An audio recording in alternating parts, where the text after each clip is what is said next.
오늘 이 시간 예배하는 가운데 주님의 은총이 우리 가운데 있기를 바랍니다. 이 시간 주품에 같이 찬양하겠습니다.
잠깐 추모의 기도 시간 갖기를 원합니다. 특별히 이 시간에는 위드 코로나가 진행되고 있는 우리나라를 위해서 함께 기도했으면 좋겠습니다. 11월 1일부터 위드 코로나가 이제 진행이 됐죠. 이 위드 코로나가 잘 정착이 돼서 우리의 일상의 그런 모든 단면들이 잘 원래 자리로 돌아갈 수 있도록 우리 시간에 침묵으로 함께 기도하겠습니다.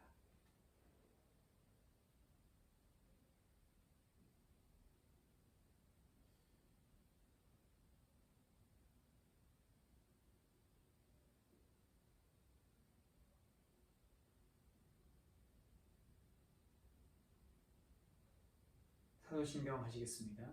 전능하사 천지를 만드신 하나님 아버지를 내가 믿사오며 그 외아들 우리 주 예수 그리스도를 믿사오니 이는 성령으로 잉태하사 동정녀 마리아에게 나시고 본디오 빌라도에게 고난을 받으사 십자가에 못 박혀 죽으시고 장사한 지 사흘 만에 죽은 자 가운데서 다시 살아나시며 하늘을 오르사 전능하신 하나님 우편에 앉아 계시다가 저희로서 산자와 죽은 자를 심판하러 오시리라.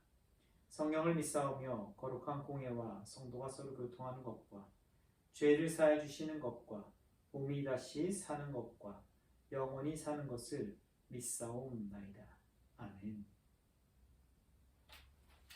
오늘 함께 나눌 말씀은 마가복음 10장 17절에서부터 27절까지의 말씀입니다. 10장 17절부터 27절까지입니다. 제가 봉독해 올리겠습니다. 예수께서 길에 나가실새 한 사람이 달려와서 꿇어 앉아 묻자오되 선한 선생님이여 내가 무엇을 하여야 영생을 얻으리이까? 예수께서 이르시되 내가 어찌하여 나를 선하다 일컫느냐? 하나님 한 분 외에는 선한 이가 없느냐? 내가 계명을 안 하니 살인하지 말라, 간음하지 말라, 도둑질하지 말라, 증언하지 말라, 속여 빼앗지 말라, 내 부모를 공경하라 하였느니라. 그가 여짜오되 선생님이여 이것은 내가 어려서부터 다 지켰나이다. 예수께서 그를 보시고 사랑하사 이르시되 내게 아직도 한 가지 부족한 것이 있으니 가서 내게 있는 것을 다 팔아 가난한 자들에게 주라. 그리하면 하늘에서 보화가 내게 있으리라. 그리고 와서 나를 따르라 하시니 그 사람은 재물이 많은 고로 이 말씀으로 인하여 슬픈 기색을 띠고 근심하여 가니라. 예수께서 둘러보시고 제자들에게 이르시되 재물이 있는 자는 하나님의 나라에 들어가기가 심히 어렵도다 하시니 제자들이 그 말씀에 놀라는지라. 예수께서 다시 대답하여 이르시되 얘들아 하나님의 나라에 들어가기가 얼마나 어려운지 낙타가 바늘 귀로 나가는 것이 부자가 하나님 나라에 들어가는 것보다 쉬우니라 하시니 제자들이 매우 놀라 서로 말하되 그런즉 누가 구원을 얻을 수 있는가 하니 예수께서 그들을 보시며 이르시되 사람으로는 할 수 없으되 하나님으로는 그렇지 아니하니 하나님으로서는 다 하실 수 있느니라. 아멘. 오늘 제목은 예수께서 그를 보시고 사랑하사라는 제목으로 함께 은혜 나누도록 하겠습니다. 본문 말씀은 이제 부자 청년의 이야기로 시작이 됩니다. 아마 한 번쯤은 다 들어봤을 만한 매우 우리에게 잘 알려진 그런 성경 본문이죠. 그럼에도 불구하고 매우 잘 알려져 있지만 우리한테 굉장히 많은 숙제와 부담감을 주는 그런 성경 말씀이기도 합니다. 말씀을 듣는 자나 전하는 자나 상호 간에 이 예수님이 주는 도전의 무게가 상당합니다. 그럼에도 예수님께서는 이 말씀 우리에게 주신 이유가 있죠. 먼저 이 청년이 어떤 사람이었는지 한번 살펴보도록 하겠습니다. 19절 말씀을 보면 그는 살인하지 말라, 간음하지 말라, 도둑질하지 말라, 거짓 증언하지 말라, 속여 빼앗지 말라, 내 부모를 공경하라 라는 모든 계명을 지켰다고 그렇게 말합니다.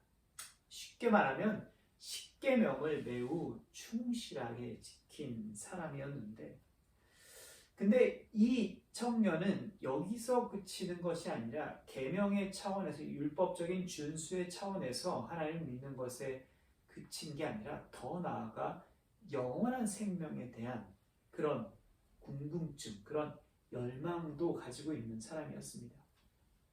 17절에 이렇게 사실 이 대화는 사실 이렇게 시작이 되죠. 예수님께 이 청년이 이렇게 말합니다.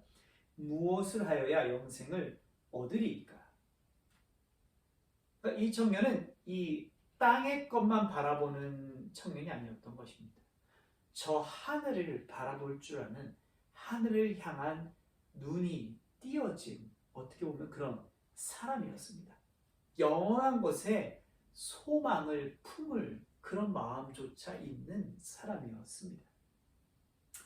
그런데 그 이후에 이제 나중에 뒷부분에 나오는데 하늘 소망도 갖고 있는데 거기다 재물도 많은 그런 사람이었습니다. 지금으로 말하면 엄친아 같은 사람이라고 얘기할 수 있겠습니다. 청년에 대한 생각을 해보면서 보통 결혼을 놓고 기도하는 자매들이 만나고 싶어하는 이상형이 이와 같지 않을까 생각을 해봅니다. 현실에는 참 찾기 힘든 그런 인물이라고도 볼 수 있죠.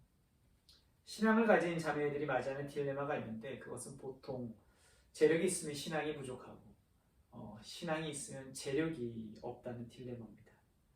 그런데 이 청년은 둘 다 만족할 수 있는 그런 사람으로 보입니다. 학창시절 공부도 잘하는데 운동까지 잘하는 사람이 매력적인 인물로 여겨지는 것처럼 이 청년 역시도 어딘가 모를 매력적인 점이 분명히 있었을 것입니다. 예수님의 눈에도 그런 매력, 그런 기특함이 보였던 것 같습니다. 21절에 보면 그 청년을 향한 예수님의 마음이 드러났죠. 예수께서 그를 보시고 사랑하사. 예수님께서 누구를 사랑했다라고 하는 표현은 적어도 이 마가복음 안에선 이 청년을 향해 유일한 표현입니다. 어떤 특정한 대상을 대상하여서 예수님이 사랑했다라고 말하고 있는 유일한 본문이 오늘 본문입니다. 청년의 영적인 열심, 영적인 궁금증, 영적인 호기심에 대해 예수님은 사랑했다라고 전하죠. 젊고 전도 유망해 보이는 젊은이가 예수께 나와 꿇어 엎드려 그 길을 구하는데, 그 길을 묻는데 그 친구가 어찌 기특해 보이지 않을 수가 있겠습니까? 여기까지는 모든 이야기가 참 잘 진행됩니다. 근데 여기서부터 이제 문제가 생기게 되죠. 사랑스러운 눈길로 청년을 바라봤던 예수님이 질문하는데 그 질문이 참으로 쉽지 않은 그런 질문이었습니다. 예수님께서 이렇게 질문하시죠. 요구를 하시죠, 사실. 요구를 하십니다. 내게 아직도 한 가지 부족한 것이 있으니 가서 내게 있는 것을 다 팔아 가난한 자들에게 주라. 그리하면 하늘에서 보화가 내게 있으리라. 그리고 와서 나를 따르라. 예수님의 말씀과 나의 삶 사이에서의 적당한 타협점을 찾기 좋아하는 우리에게 있어 이 말씀은 참으로 도전적입니다. 우리는 적당한 타협점을 찾아서 예수님과 거래하는 걸 좋아합니다. 예수님, 제가 이만큼 할 테니 예수님 이만큼은 해주셔야 합니다. 거래죠. 하지만 그것은 큰 착각입니다. 우리가 믿는 예수님은 우리가 따를 일이지 우리가 거래해야 할 거래의 대상이 아니기 때문입니다. 말씀의 절정으로 향하기 이전에 우리는 21절을 통해 청년을 향한 예수님의 요구에서 두 가지 중요한 점을 살펴볼 수 있습니다. 먼저는 돈으로 하는 일 중 가장 좋은 것은 그것으로 가난한 사람을 돕는다라는 점입니다. 주위에 가난한 사람을 도우는 행위, 그 행위가 바로 하늘의 보화를 쌓는 행위입니다. 두 번째로 영생을 얻는 것은 십계명과 같은 행위의 규범을 지키는 것이 아니라 예수님의 말씀에 대한 응답을 하는 것에 달렸다는 것입니다. 영생의 기준은 다른 것에 있지 않습니다. 오직 예수님, 그분의 요청에 응답하는 신앙이 영생으로 걸어가는 길입니다. 예수님의 요구에 청년이 이렇게 반응을 합니다. 그 사람은 재물이 많은 고로 이 말씀으로 인하여 슬픈 기색을 띠고 근심하여 가니라. 청년은 슬픈 얼굴을 띠고 예수님을 떠났습니다. 청년의 슬픈 얼굴을 생각하며 한국 교회 강단에서 자주 선포되어지는 하늘의 복과 땅의 복이라는 그런 설교가 많이 떠올랐습니다. 사람들이 많이들 좋아하는 주제죠. 재물도 취하고 영생도 취하고 싶은 청년의 모습 속에서 우리 자신, 어쩌면 저 자신을 발견할 수 있었습니다. 그러나 예수님의 말씀의 결론은 물질을 다 버리라는 것은 아닙니다. 이 뒤에 나오는 말씀에서 그것을 곰곰이 생각하고 그것을 곰곰이 바라보면 이 말씀이 전하고자 하는 의도가 무엇인지를 우리가 알게 됩니다. 마가복음 10장 25절을 제가 한번 읽어드리겠습니다. 낙타가 바늘기로 나가는 것이 부자가 하나님의 나라에 들어가는 것보다 쉬우니라. 예루살렘 성에 가보면 이제 수백 명의 사람들이 한꺼번에 오갈 수 있는 정도의 큰 문이 있다고 합니다. 그런데 정해진 시간이 되면 그 문이 닫힙니다. 그래서 큰 문 옆에 조그만 문을 만들어 이후의 시간에 이용하게 됩니다. 그리고 바늘기처럼 그 문이 생겼다고 하여 문 이름을 바늘기라고 부릅니다. 이런 상황에서 만약 낙타가 등에 많은 짐을, 쓸모없는 짐까지 다 지고 간다면 어떤 일이 생기게 될까요? 낙타가 통과할 수 없겠죠. 겨우 낙타만 통과할 수 있는 작은 문이기 때문입니다. 예수님이 지적하신 지점이 바로 이 지점입니다. 영생을 얻기 위해 무엇이 중요한지 삶의 우선순위를 정립해야 한다는 것입니다. 여러분은 삶의 우선순위가 어디에 있습니까? 그것이 하나님께 있습니까? 아니면 재물에 있습니까? 바라기는 그것이 하나님이시기를 바랍니다. 이것이 예수님의 말씀의 의도였습니다. 청년은 지위, 부명예 등 모든 것을 갖추고 있었습니다. 그러나 그에게 부족한 것이 하나 있었는데 그게 바로 삶의 우선순위가 제대로 정해져 있지 않았다는 것에 있었습니다. 우선순위를 설정하지 못했던 그는 영생이 아닌 재물을 택한 삶을 살게 됩니다. 결국 슬픈 기색을 하고 떠나갑니다. 청년은 그렇게 돌아갔으나 청년을 향한 예수님의 질문은 저와 여러분에게도 유효합니다. 재물과 영생, 우리가 생각하는 가치 순위는 어디에 있습니까? 혹시 재물이 하나님의 자리에 있지는 않습니까? 우선순위가 뒤바뀐 삶을 살아가고 계시지는 않습니까? 말씀을 정리하겠습니다. 청년은 그렇게 떠나갔습니다. 그러나 오늘 성경을 잘 읽어보시면 마가복음의 이 저자 마가는 이 청년이 슬픈 기색을 하고 떠나니라 라고만 얘기하지 슬픈 기색을 한 그가 실패했다라고 정의하지 않습니다. 어떤 얘기죠? 이 이야기가 열려있는 결말이란 것입니다. 비록 지금 이 청년이 예수님을 따르지 못했으나 언젠가 다시 예수님께 돌아올 수도 있겠구나 하고 상상해 볼 수 있는 본문이 바로 오늘의 말씀입니다. 21절에 보면 예수님께서는 청년을 사랑했다라고 전합니다. 그리고 그 뒤에 보면 예수님이 청년의 부족한 것, 그것이 무엇이었는지 바로 알고 있었다는 것을 성경이 전합니다. 이게 어떤 일이죠? 예수님은 이 사람이 부족한 것을 알고 있음에도 그를 사랑했다는 것입니다. 고민의 자리에 서 있던 흔들리는 그조차 예수님은 사랑하셨다는 사실입니다. 어쩌면 우리의 인생도 이 부자 청년처럼 비틀비틀 걸어가는 인생의 모습이 아닐까 싶습니다.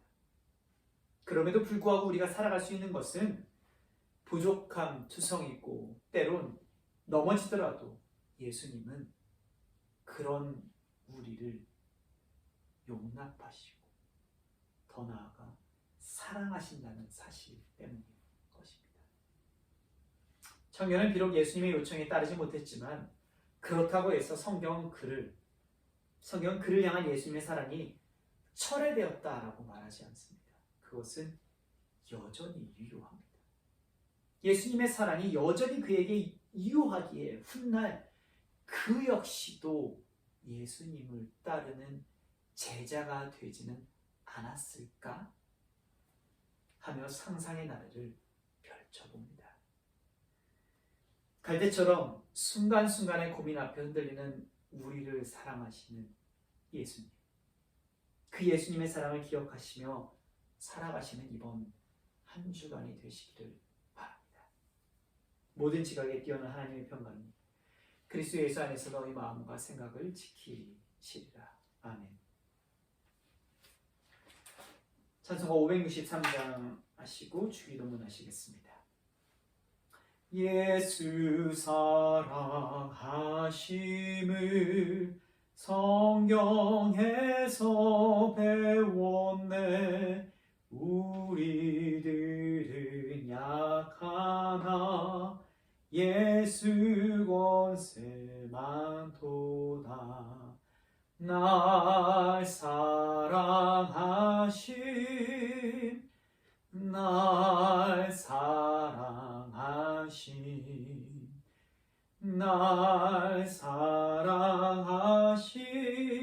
성경에 쓰였네. 나를 사랑하시고 나의 죄를 다 씻어 하늘 문을 여시고 들어가게 하시네. 날 사랑하심, 날 사랑하심, 날 사랑하심, 성경에 쓰였네. 내가 연약할수록 더욱 귀히 여기사 높은 보좌 위에서 낮은 나를 보시네. 날 사랑하심, 날 사랑하심, 날 사랑하심,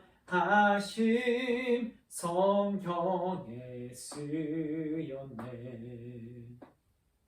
세상 사는 동안에 나와 함께 하시고 세상 떠나가는 날 천국 가게 하소서. 날 사랑하심, 날 사랑하심, 날 사랑하심, 성경에 쓰였네. 아멘. 주기도문 하시겠습니다. 하늘에 계신 우리 아버지여, 이름이 거룩히 여김을 받으시오며 나라의 임하옵시오며 뜻이 하늘에서 이루어진 것 같이 땅에서도 이루어지이다. 오늘날 우리에게 일용할 양식을 주옵시고 우리가 우리에게 죄 지은 자를 사하여 준 것 같이 우리의 죄를 사하여 주옵시고 우리를 시험에 들게 하지 마시옵고 다만 악에서 구하옵소서. 나라와 권세와 영광이 아버지께 영원히 있사옵나이다. 아멘. 내일부터는 죄송합니다. 다음 주부터는 대면 예배로 이제 매주 대면 예배로 드릴 수 있도록 하겠습니다. 네, 한 주간도 건강히 잘 지내시고 다음 주에 이 자리에 모여서 함께 예배 드리도록 하겠습니다. 감사합니다.